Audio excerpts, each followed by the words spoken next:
নমস্কার। রিয়েল কথা চ্যানেলে আপনাদের জানাই সকলকে স্বাগত। আচ্ছা, 17ই অগস্টের পর কি সবার অ্যাকাউন্টে ঢুকবে অন্নপূর্ণা যে ভান্ডারে যে ভাতা আছে তার 3,000 টাকা, নাকি অনেক আবেদন বাতিল হতে চলেছে? দেখুন, মুখ্যমন্ত্রীর নতুন ঘোষণার পর সামনে এসেছে একাধিক গুরুত্বপূর্ণ তথ্য, যে কারা 17ই অগস্টে টাকা পাবেন, কারা টাকা পাবেন না, কেন আবেদন হোল্ড হয়েছে বা হতে পারে, আর এই সমস্ত বিষয়ের জন্য 5টা শর্ত মানতে হবে। এই 5টা শর্ত যদি না মানেন তাহলে আপনার আবেদন কিন্তু আটকে যেতে পারে। সো আজকের এই ভিডিওতে আমরা A to Z তথ্য দেব, যে তথ্যগুলো সত্যি ভীষণ গুরুত্বপূর্ণ। এবং আমি রিকোয়েস্ট করব ভিডিওটা শেষ পর্যন্ত দেখুন, কারণ শেষের দিকে এমন একটা গুরুত্বপূর্ণ তথ্য রয়েছে যেটা না জানলে অযথা আপনাকে অনেক দিন অপেক্ষা করতে হতে পারে। দেখুন, সবার প্রথমে আমি আজকে এই সেশনে আলোচনা করব যে এই ভিডিওতে যা যা জানবেন, কি কি জানবেন আপনারা এই সেশনে। দেখুন, এই সেশনে আপনারা জানতে চলেছেন যে বিষয়গুলো, যে 17ই অগস্টে যে 3,000 টাকা পাবেন, ঠিক আছে, কারা এই টাকাটা পাবেন, কারা এই দফায় টাকা পাবেন না, কারা এই দফায় টাকা পাবেন না। একই রকম পাশাপাশি 10ই জুলাইয়ের আগে আর পরে, আগে আর পরে আবেদনকারীদের মধ্যে পার্থক্যটা কোথায় সেটাও কিন্তু আপনারা জেনে নেবেন।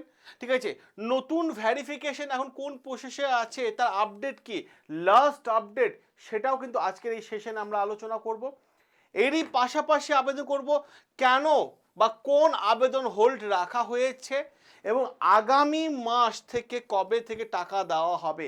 অতএব এই সমস্ত প্রশ্নের উত্তর আমি আপনাদের সামনে এক এক করে দিতে শুরু করব। এবং তার আগে আমি বলি, যারা এই চ্যানেলটাকে ভালোবাসেন, যারা এই চ্যানেলটা রেগুলার ফলো করেন, আপনাদের সকলের কাছে আমি রিকোয়েস্ট করব, ভালো লাগলে অতি অবশ্যই চ্যানেলটাকে সাবস্ক্রাইব করে নেবেন। আর যদি মনে হয় যে এতটুকু ইনফরমেশন পেলেন, তাহলে বুকে হাত রেখে ভিডিওটাকে লাইক করে দিন। দেখুন, সবার প্রথমে প্রশ্ন, যে কারা 17ই অগস্টে টাকা পাওয়ার সম্ভাবনা, বা কাদের 17ই অগস্টে টাকা পাওয়ার সম্ভাবনা সব থেকে বেশি। দেখে নিন সবার প্রথম। দেখুন, রাজ্য সরকার ঘোষণা অনুযায়ী 17ই অগস্ট থেকে অন্নপূর্ণা যোজনার টাকা পাঠানো শুরু হতে পারে, তবে সব আবেদনকারী একসাথে টাকা পাবেন না। কারণ বর্তমানে এখনো বহু আবেদনকারী ভ্যারিফিকেশন প্রসেস কিন্তু চলছে, কারণ অনেকে আবেদন করেছে, তো তাই ভ্যারিফিকেশন প্রসেস কিন্তু চলছে। কারা 17 আগস্টে টাকা পাওয়ার সম্ভাবনা সব থেকে বেশি? যারা 10ই জুলাই বা তার আগে আবেদন করেছিলেন, ঠিক আছে, যাদের আবেদন ইতিমধ্যে অ্যাপ্রুভড হয়ে গেছে, আর পাশাপাশি যাদের ভ্যারিফিকেশন সম্পূর্ণ হয়েছে, তাদেরই কিন্তু 17ই অগস্ট থেকে ধাপে ধাপে টাকা পাঠানো হতে পারে। ক্লিয়ার হয়ে গেল আপনাদের কাছে বিষয়টা, আর চিন্তা কোনো কারণ নেই। এবার প্রশ্ন, কারা এখন টাকা পাবেন না? এটা তো পাবেন কারা বললাম, কারা পাবেন না সেটা একবার দেখুন। দেখুন, কারা পাবেন না, 10ই জুলাই থেকে 31শে জুলাইয়ের মধ্যে আবেদন যারা করেছেন, ঠিক আছে, যাদের আবেদন এখনো ভ্যারিফিকেশন প্রসেসের মধ্যে রয়েছে, যাদের নথি এখনো অ্যাপ্রুভ দেওয়া হয়নি, এদের ক্ষেত্রে যাচাই বাছাই পরবর্তী ধাপে কিন্তু টাকা দেওয়া হতে পারে, সেটা কিন্তু পরিষ্কার বলে দিয়েছে। এবার গুরুত্বপূর্ণ প্রশ্ন এবং গুরুত্বপূর্ণ ভ্যারিফিকেশন আপডেট। দেখুন, বর্তমানে প্রায় 16 লক্ষ আবেদন এখনো ভ্যারিফিকেশন প্রসেসের মধ্যেই আছে। যোগ্য আবেদনকারী তালিকা তৈরি হওয়ার পরে কিন্তু তাদের অ্যাকাউন্টে ট্রান্সফার হয়ে যাবে। তাহলে সংখ্যাটা কত? 16 লক্ষ। 16 লক্ষ। কারণ রাজ্য সরকারের ভিশন খুব ক্লিয়ার, যে ভাই যারা যোগ্য তারা টাকাটা নাও, যারা অযোগ্য তারা টাকা পাবে না। তার পরিষ্কার বলে দিয়েছেন, যারা যোগ্যদের জন্য এই মানে স্কিমটা বলতে পারেন। ঠিক আছে, অপরদিকে দেখুন, গুজবে কান দেবে না কোন বিষয়ে? কারণ সোশ্যাল মিডিয়াতে আমি কালকে দেখছিলাম, কালকে ভিডিও করে দিয়েছি, নানান ধরনের গুজব উঠছে। এই যে 5 মাস টাকা বন্ধ থাকবে, এই ধরনের তথ্যগুলো কোথায় পায় মানুষ? সরকারি কোনো আপডেট এখনো দেয়নি এই বিষয় নিয়ে, এই বিষয় নিয়ে আপডেট দেয়নি। অতএব এগুলো গুজব, গুজবে কান দেবেন না, সবসময় নজরে রাখুন সরকারি আপডেট কি আসছে। ঠিক আছে, বা 3টি পাকা বাড়ি থাকলে বা জিএসটি থাকলে বা সামান্য জমি থাকলে এই ধরনের তথ্যগুলো একটু যাচাই বাছাইয়ের মধ্যে দিয়ে রাখুন। ঠিক আছে। আবার প্রশ্ন, যেসব আবেদন আপাতত হোল্ড রাখা হয়েছে, কাদের হোল্ড রাখা হয়েছে দেখে নিন। সিভিক ভলেন্টিয়ারদের হোল্ড রাখা হয়েছে, প্যারা টিচারদের হোল্ড রাখা হয়েছে, ঠিক আছে। এরই পাশাপাশি আশা ওয়ার্কারদের হোল্ড রাখা হয়েছে এবং অঙ্গনওয়াড়ি ওয়ার্কারদের হোল্ড রাখা হয়েছে এবং সরকারের পরবর্তী নির্দেশ পর্যন্ত পর এদের সিদ্ধান্ত নেওয়া হবে, এটা কিন্তু জানিয়ে দেওয়া হয়েছে। এবার দেখুন, যোগ্যতা গুরুত্বপূর্ণ বিষয়, ঠিক আছে। নির্ধারিত বয়স সীমার মধ্যে থাকতে হবে। কি যোগ্যতা লাগে বলে দিচ্ছে।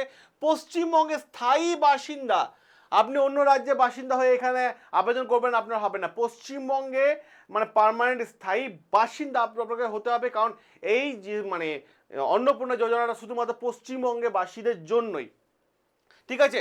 আবেদনপত্রের সঠিক তথ্য, এটা বারবার বলা হচ্ছে যে আবেদনপত্র যেটা আপনি করেছেন সেখানে সঠিক তথ্য আপনাকে দিতে হবে এবং ভেরিফিকেশন আপনি যোগ্য প্রমাণিত হলে তবেই আপনার অ্যাকাউন্টে টাকা আসবে। এবার দেখুন গুরুত্বপূর্ণ তারিখ 10 অগস্ট সম্ভব সরকারি প্রেস বিভিন্ন নতুন আপডেট, ঠিক আছে। এবং 17 অগস্ট যোগ্য আবেদনকারীদের ব্যাংক অ্যাকাউন্টে টাকা পাঠানো হতে পারে, সেটা কিন্তু পরিষ্কারভাবে বলে দেওয়া হয়েছে।